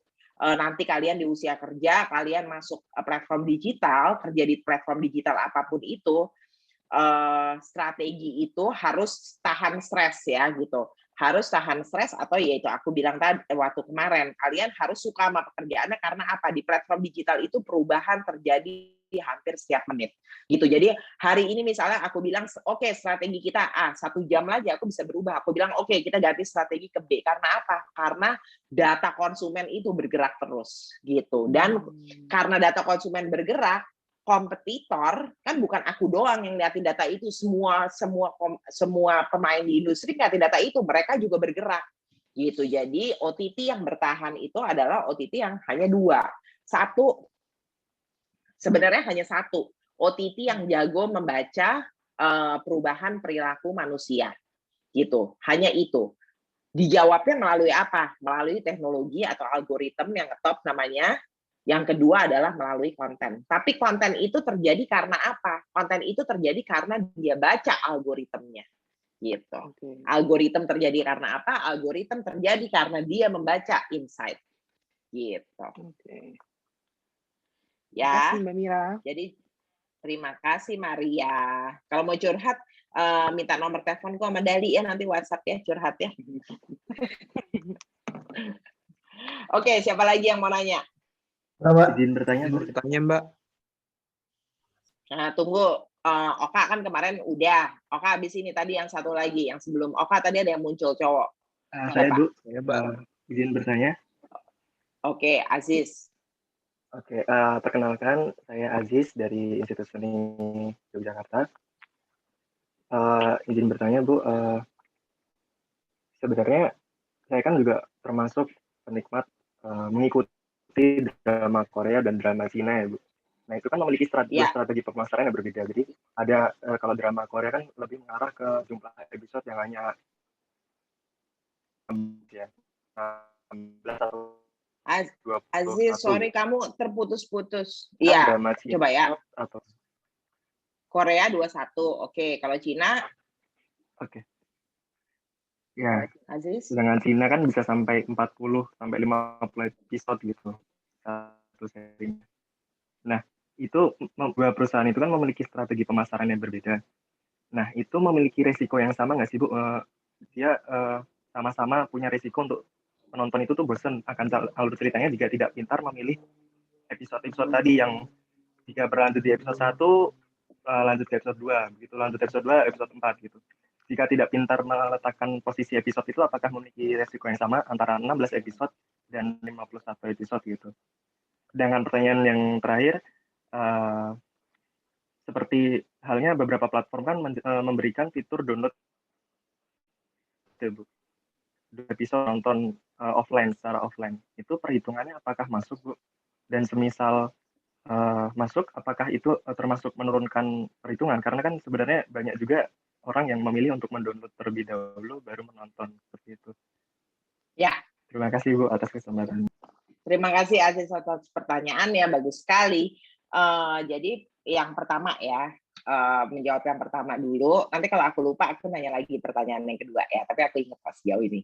Jadi yang pertama adalah tadi apakah 16 episode, 21 episode sampai dengan ratusan episode ya, seperti episode Cina itu, apakah itu memiliki risiko yang sama?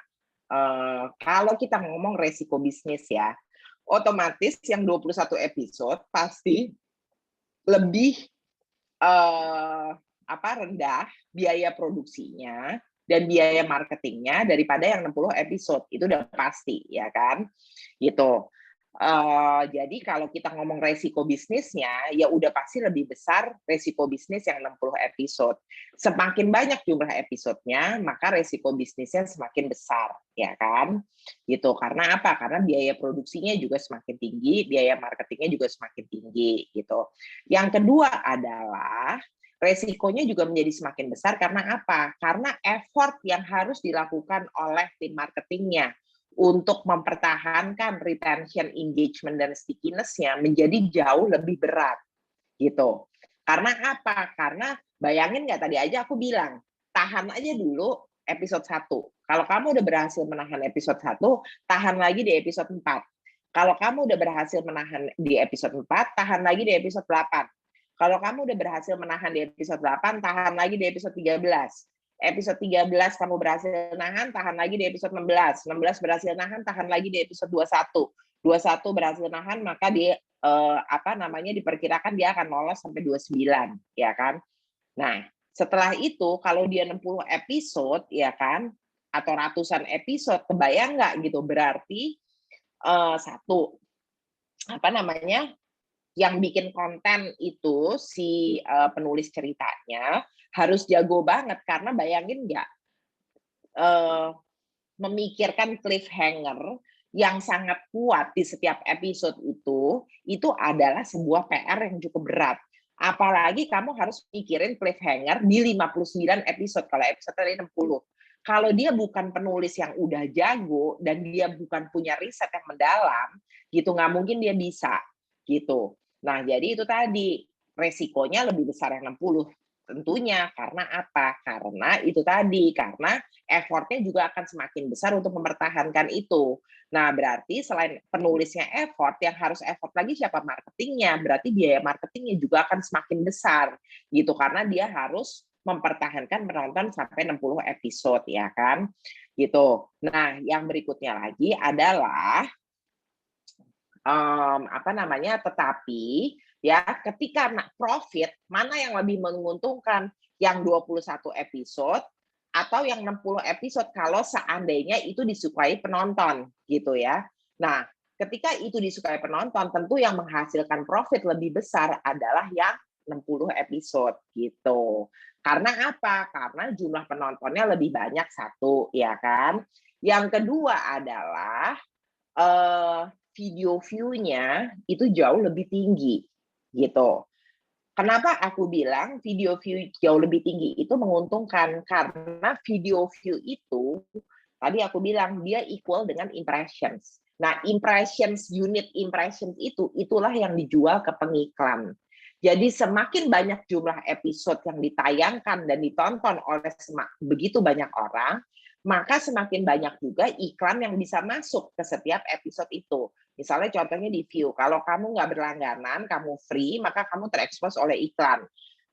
Iklan itu ada 2 kategori. Kalau di view ada kategori pre-roll. Pre-roll itu adalah yang sebelum sebuah episode mulai, dan ada yang mid-roll. Mid-roll itu adalah yang mendekati ending, kamu akan kena iklan lagi 1. Di depan itu ada 2 pre-roll. Di mid-roll ada 1 mid-roll, ya kan? Jadi 1 episode itu kemungkinannya ada 3 untuk dimasukin iklan, ada 3 slot, 2 pre-roll, 1 mid-roll, ya kan? Nah, jumlah impressions itu tadi aku bilang itu nggak unik kan?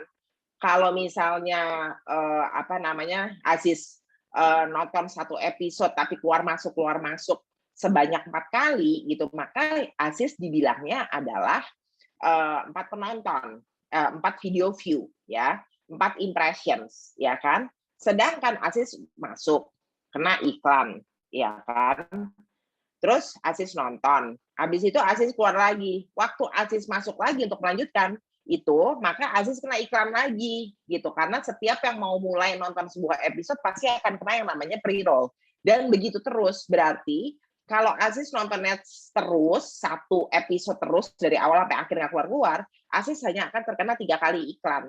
Tapi kalau Aziz keluar masuk 3 kali, maka Aziz kenanya di depan, Aziz akan kena 2 kali 3 berarti adalah 6, ya kan? Di belakang kena sekali, berarti Aziz akan kena 7 iklan.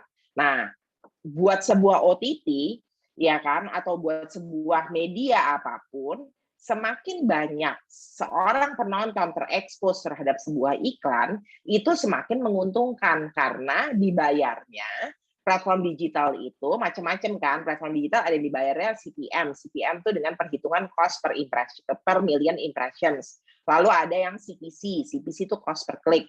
Lalu ada yang CPI. CPI itu cost per install gitu ya. Nah, tapi sebagian besar kalau namanya awareness campaign itu ngitungnya pakai CPM, cost per million impression. Nah, kalau pakai cost per million impression, jadi jumlah impressions dikali cost per million impressions dibagi 1000 gitu. Itu adalah biayanya terakhir keluar.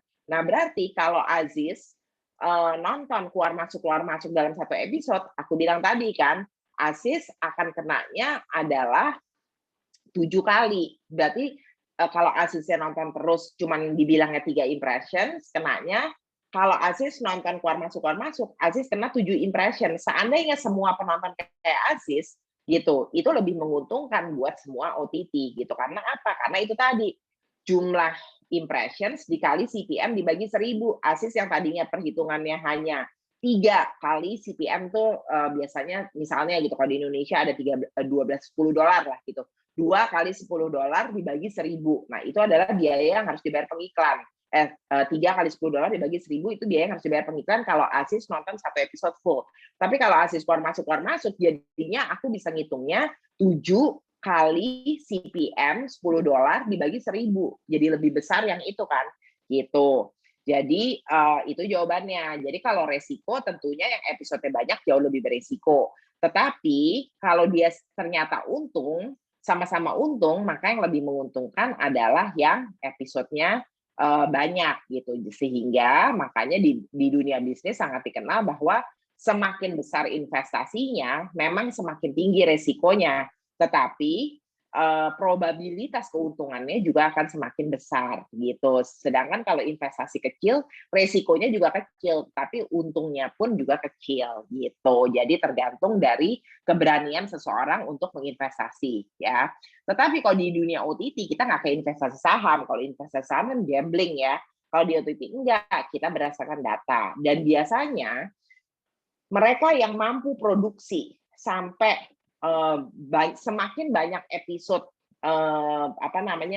mereka yang mampu memproduksi sampai dengan semakin banyak episode itu biasanya didasari dengan pengalaman gitu. Jadi Cina itu kan kita semua tahu bahwa Cina itu sejak tahun 40-an Cina itu industri perfilmannya sudah sangat maju melalui kungfu, sirat-sirat itu, ya kan, dan cerita-cerita kolosal. Jadi Cina itu memang merupakan salah satu industri perfilman yang memang sudah sangat maju. Sedangkan Korea baru memulai industri perfilmannya di tahun 1994, gitu. Sehingga makanya Korea belum berani produksi sampai segitu banyak, karena kemampuannya dia belum sampai situ. Sementara Cina gitu dia mampu produksi 60 episode, 70 episode, 100 episode tapi tetap menjaga kualitas. Karena itu tadi industrinya juga sudah lebih mature. Gitu. Nah, pertanyaan kamu yang kedua adalah mengenai kalau orang download untuk nonton tanpa koneksi internet, apakah itu terhitung? Di dunia digital ini jangan salah, handphone kamu mati aja, aku bisa nge-track kamu ada di mana. Gitu. Jadi di dunia digital ini kecuali SIM card-nya kamu buang, ya kan? Aku bisa nge-track SIM card kamu, tapi aku nggak bisa nge-track kamunya di mana, gitu. Tetapi handphone yang canggih seperti Samsung yang serinya tinggi atau iPhone itu SIM card-nya mati aja tetap bisa di-track, gitu. Makanya kalau kamu kalau kamu mendownload sebuah aplikasi, satu, kalau nggak penting-penting amat, notifikasinya nggak usah dinyalain. Yang kedua adalah, kalau nggak penting-penting amat gitu ya, allow app using your location-nya matiin aja. Gitu, nyalain kalau kamu pas perlu aja. Karena apa? Kalau handphone yang canggih, device makin canggih itu device, makin gampang kamu ke-track.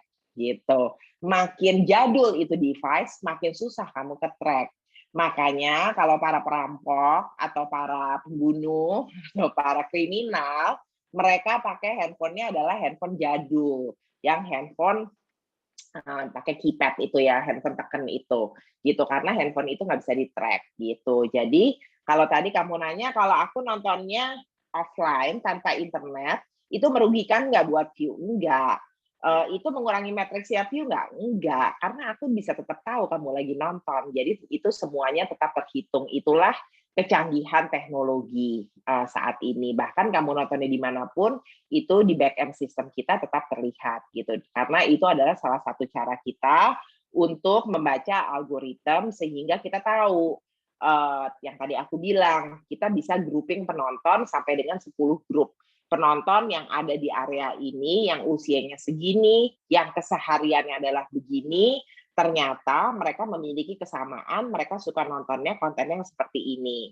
Lalu, dan cara nontonnya seperti ini. Lalu penonton yang ada di area ini, yang usianya sekitar segini, yang kesehariannya seperti ini, ternyata mereka memiliki kesamaan, mereka sukanya menonton konten yang seperti apa, dan cara menontonnya mereka seperti apa, dan seterusnya. Itu kita bisa baca semua algoritma itu, semua itu dari mana? Dari algoritma. Gitu. Jadi ada dua cara untuk membaca insight yang dilakukan oleh semua platform digital. Satu adalah dengan membaca algoritma di back-end system, lalu mengklasifikasikannya itu. Yang kedua adalah dengan melakukan on-site survei. Jadi turun ke lapangan, mengamati perilaku orang. Yang ketiga adalah dengan melakukan focus group discussion.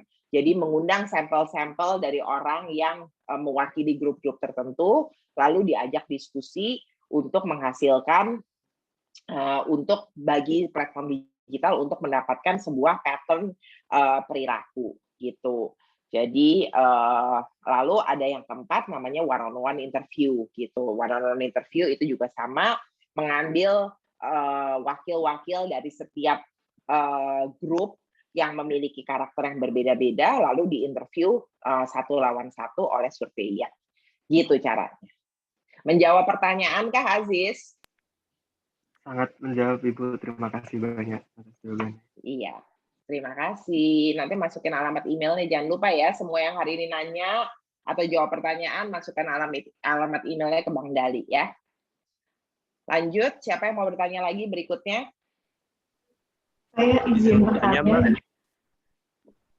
Siapa? Margareta. Ya. Oke. Ya. Terima kasih atas kesempatannya, Bu Mira. Nama saya Natasha, saya dari Universitas Brawijaya. Nah, di sini saya izin bertanya. Dari metode yang tadi Bu Mira sempat sebutkan, beberapa metode seperti forum group discussion dan lain sebagainya, itu metode riset pasar yang paling oke digunakan dengan case suatu bisnis atau suatu usaha itu baru dimulai. Asumsinya di sini kita tidak memiliki banyak audiens gitu. Misalkan kalau View kan udah punya banyak installer, jadi mereka punya responden yang sudah tahu karakteristik dari aplikasi View ini seperti ini, gunanya untuk ini dan lain sebagainya. Tetapi untuk bisnis yang baru berjalan kan kita belum tahu nih, Bu, respondennya itu kira-kira siapa. Jadi kemungkinan yang akan mengisi riset tersebut itu adalah masyarakat umum atau ya sedapatnya saja siapa yang mengisi akan mengisi seperti itu. Nah, resikonya di situ kan hasil data yang diperoleh dari riset akan bisa jadi menjadi bias gitu atau penuh dengan prasangka atau mungkin asumsi yang bisa dikatakan kurang valid atau 50-50 gitu, bisa dipercaya maupun tidak dipercaya seperti itu. Nah, jadi untuk metode yang paling oke digunakan itu kira-kira pakai metode riset yang seperti apa ya, Bu, untuk bisnis yang baru berjalan tersebut. Seperti itu. Terima kasih. Sorry, suara kamu agak breaking kedengarannya di aku. Jadi kamu nanya adalah metode riset paling mana yang paling akurat untuk diterapkan kepada bisnis yang, nah sampai situ aku nggak dengar. Bisnis yang baru saja mau jalan, mau bisnis baru ya, bisnis baru. Kamu mau memulai bisnis baru? Ya, betul. Oke. Jadi, ya ngerti. Oke, aku jawab ya. Nah, jadi metode apa yang paling tepat untuk dilakukan oleh sebuah bisnis yang baru mau jalan. Nah, pertanyaanku baru mau jalan ini, apakah kamu udah tahu bisnisnya, ceritanya, atau kamu belum tahu mau bisnis apa? Bisnisnya sudah tahu. Sudah tahu bisnisnya. Bisnisnya udah tahu. Berarti kalau kamu udah tahu bisnisnya apa, kamu memiliki ide tersebut karena kamu melihat sebuah peluang pasar. Ya. Betul. Berarti kalau kamu udah melihat peluang pasar itu kan isinya manusia. Berarti kamu udah melihat kan peluang pasar itu ada di manusia yang seperti apa, benar nggak? Ya, betul. Betul. Berarti kamu udah tahu kan target grup kamu siapa? Ya. Betul. Berarti kamu udah tahu target grup kamu siapa. Kecuali kalau kamu baru mau mencari tahu bisnis apa yang harus kamu lakukan. Tapi kalau kamu udah tahu bisnisnya, berarti kamu menentukan bisnis itu karena kamu melihat sesuatu. Ya, sesuatu itu biasanya adalah peluang pasar. Nah, kalau kamu udah berhasil melihat peluang pasar, berarti kamu udah melihat pasarnya. Pasar isinya manusia. Manusia itu dikategorikan menjadi kita sebutnya age group atau target group ya kan. Berarti kamu udah tahu target grupnya. Nah, kalau kamu udah tahu target grupnya, yang mana yang paling efektif? Itu tadi yang aku sebutkan bukan pilihan. Yang aku sebutkan itu semua harus dilakukan ketika kamu mau melakukan riset dan mendapatkan hasil yang akurat. Kecuali ini riset kamu, dana riset kamu tidak tinggi, maka kamu harus memilih gitu. Tetapi kalau kamu memiliki dana riset yang tinggi, seperti perusahaan-perusahaan besar biasanya, maka itu empat-empatnya dilakukan. Satu adalah melalui membaca algoritma dari back-end, kedua dengan melakukan pengamatan pasar, lalu ketiga adalah melakukan one-on-one interview. Yang keempat adalah melakukan focus group discussion. Itu 4-4-nya harus dilakukan. Nah, menjawab ke kamu, berarti seandainya nih aku berandai-andai ya, kalau bisnis baru mau mulai berarti startup. Startup kalau belum punya investor, biasanya budgetnya juga tidak besar, ya kan?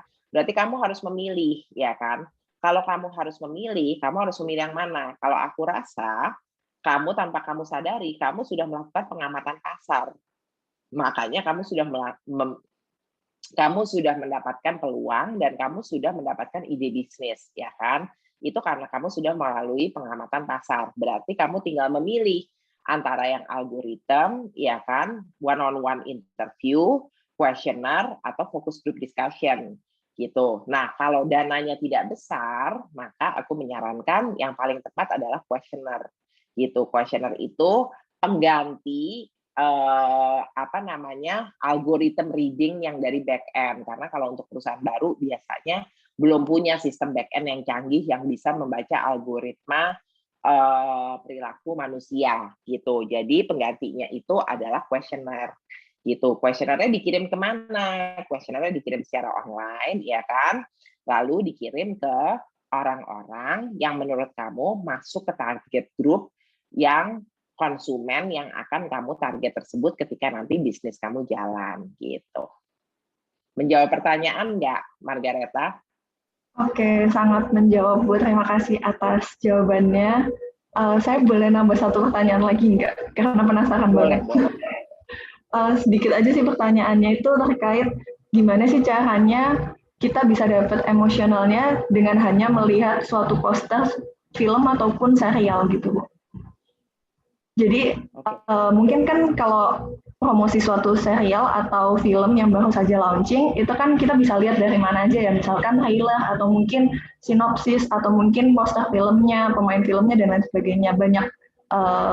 Banyak hal yang bisa kita lihat supaya kita itu tertarik dengan film tersebut.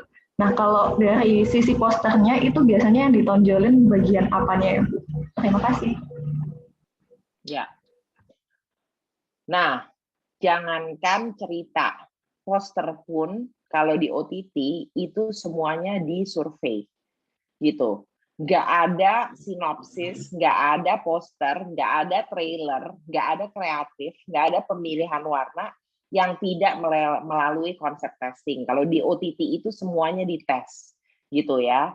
Jadi yang seperti apa sebenarnya nggak ada jawaban bakunya, gitu. Semuanya adalah jawab lagi target konsumennya yang lagi ditarget untuk konten tersebut, yang lagi ditarget yang seperti apa.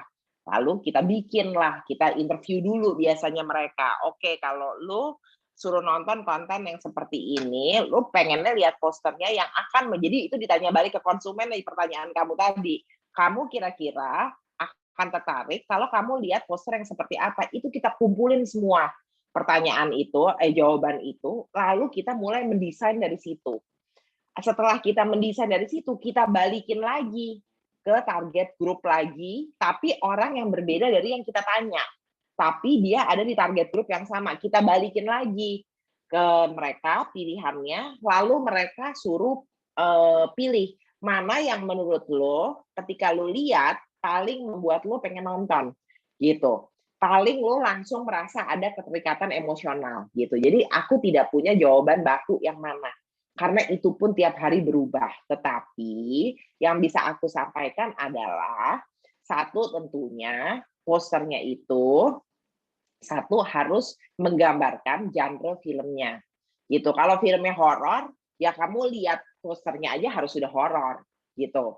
Kalau itu dramanya adalah drama romantis, kamu lihat dari jauh aja, kamu udah merasa romantis. Berarti dikasih warna apa? Warna-warna pastel, ya kan?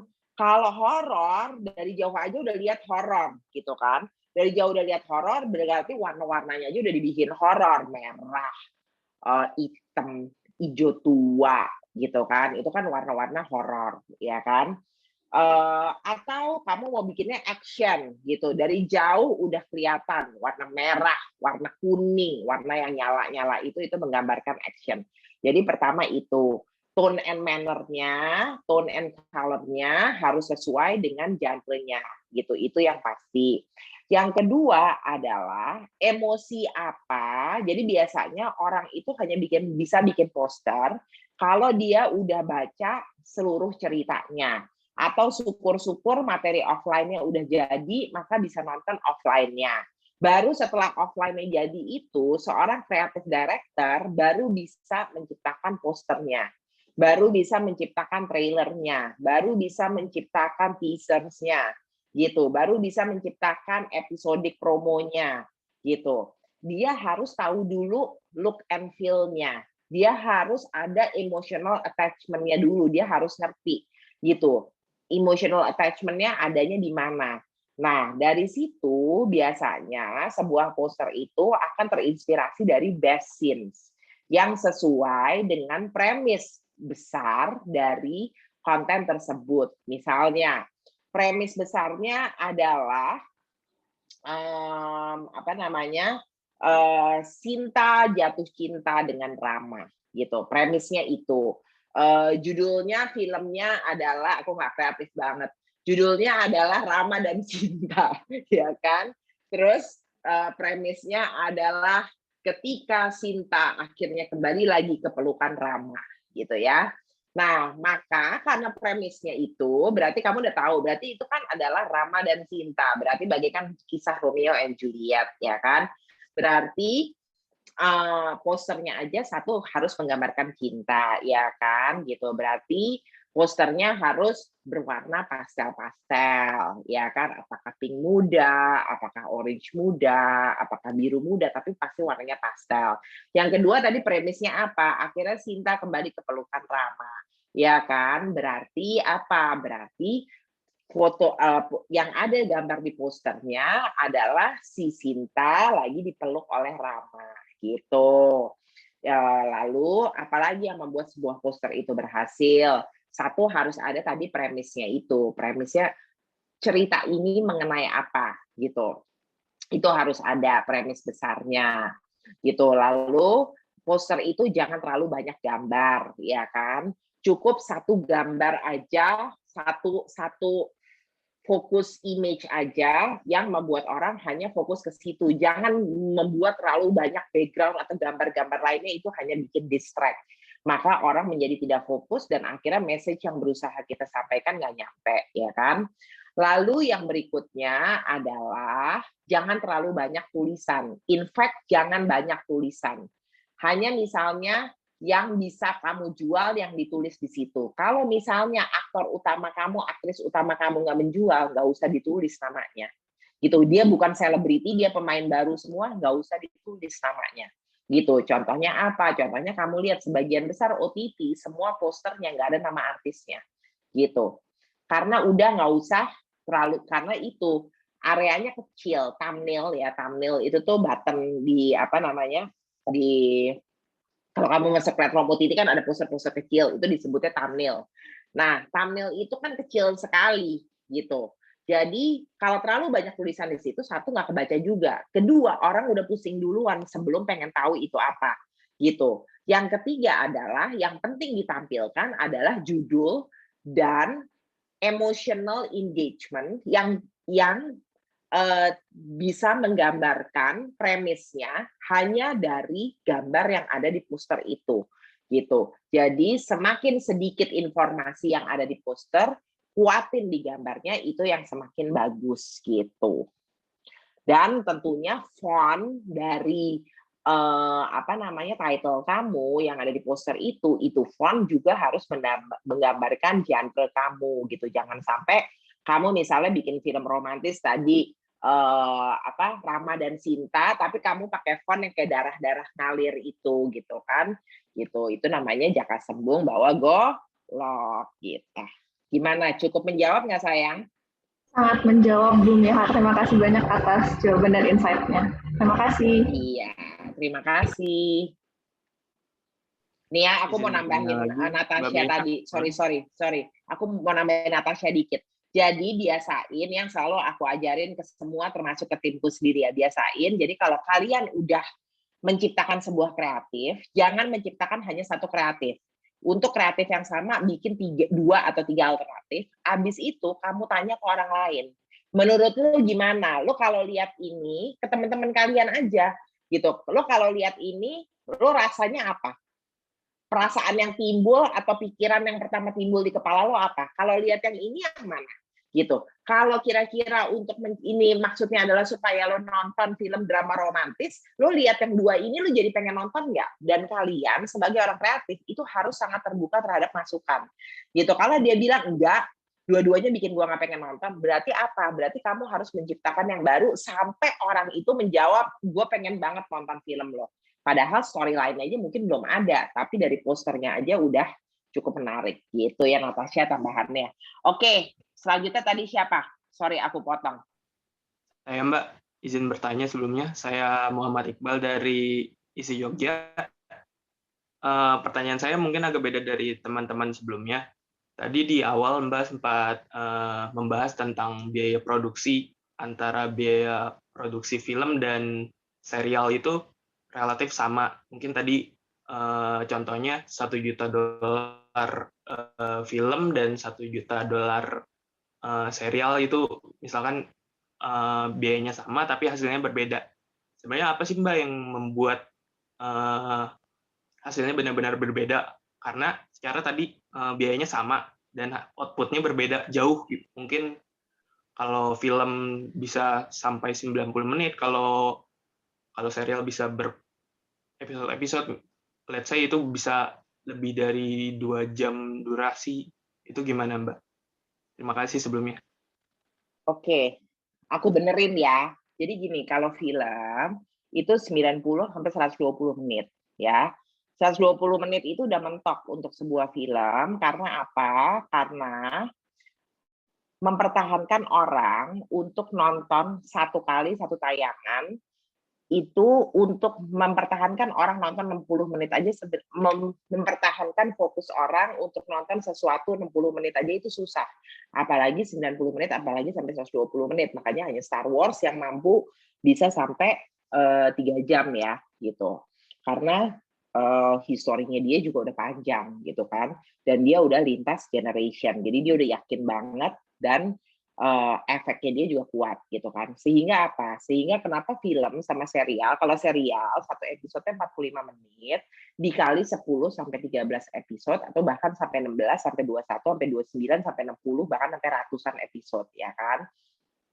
Tapi kalau yang sama itu adalah film 90 sampai 120 menit sama serial 45 menit kali 10 episode atau 13 episode gitu. Sehingga total itu adalah sekitar 450 menit sampai 560 menit. Jadi serial itu 450 sampai 560 menit ya sayang ya.